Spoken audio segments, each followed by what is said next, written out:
this back in January. It is now August, and in between that time, he has done a parade of chaotic shit, trying to put pressure on the Black community, but the Black community has refused to fold. They have not folded. So my good sis J-Dog says she wants to see the clip. She said, let me see the clip. Answer you shall receive. Back to their country with a pass back in legally, and we're doing things that are very difficult to do and very complex, but it works really well. We're sending them back, and then they're schooling, they're learning, they're coming in legally. We have a lot of that going on, so we're taking care of our farmers. We can't let our farmers not have anybody, these are these people that you can't replace them very easily. People that live in the inner city are not doing that work. They're just not doing that work. And they've tried, we've tried, everybody tried. They don't do it. These people do it naturally. I said, what happens if they get it to a farmer the other day? What happens if they get a bad back? He said, they don't get a bad back, sir, because if they get a bad back, they die. I said, that's interesting, isn't it? These are in many ways, they're very, very special people. Okay, go ahead. Okay, so now that you have actually heard the clip, that you've heard the recording for yourself, let's actually break down exactly what Donald Trump has said so far. He started off that clip with that recording stating, how, they have policies and plan of trying to help the farmers, right? Because they desperately need these migrant workers. They need these undocumented migrant workers. They can't leave them without anybody. That right there is admission that the United States agriculture economy is taking a hit behind his policies and his mass deportations. That's the first thing. Donald Trump stresses the fact that the American farmers cannot be left without anybody. They cannot be left without anybody. And then he further goes on by saying that the undocumented migrant workers that he once was calling illegal criminals are very, very special people. They're very, very special people that cannot be easily replaced. Right after Donald Trump makes that statement and saying that they cannot be replaced easily, he goes right into stating that inner city people are not doing that work. Words have meanings, okay? When it comes to this government and this American society, when they say inner people, they're referring to Black people.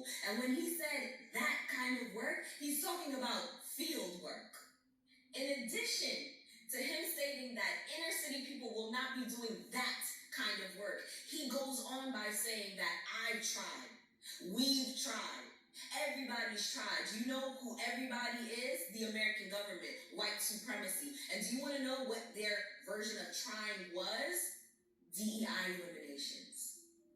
DEI eliminations. And not just that, but the undoing of so many policies and acts that actually allowed for Black people to have equal footing amongst white people in certain areas, in certain spaces. The elimination of DEI programs and incentives were intended to push Black people out of the spaces that white people deemed should only be for them. And I'm talking about admin jobs. I'm talking about jobs in medicine, in accounting. They wanted Black people to go back to back-breaking work, okay? Being in the fields, hospitality work. That's what they wanted. As of right now, 300,000 women have been displaced from employment, okay? They have lost their jobs. And they thought, and when I say they, this white supremacy American government thought that those 300,000 Black women were going to go back into the field. Instead, they got creative. And so with all of these mass deportations, they thought that they were going to be able to fill the roles with their original laborers, okay? Their labor workers, Black people. Now see, if there's only two things that you take from this video, the first thing that I want you to take away is the fact that America's success is directly dependent on its labor, free labor, and amounts of free labor that they're able to exploit from the citizens, okay? And the second thing is that Black Americans will always be their first target. That will always be their first target. When they think about getting free labor, exploited free labor, they will always think of Black Americans.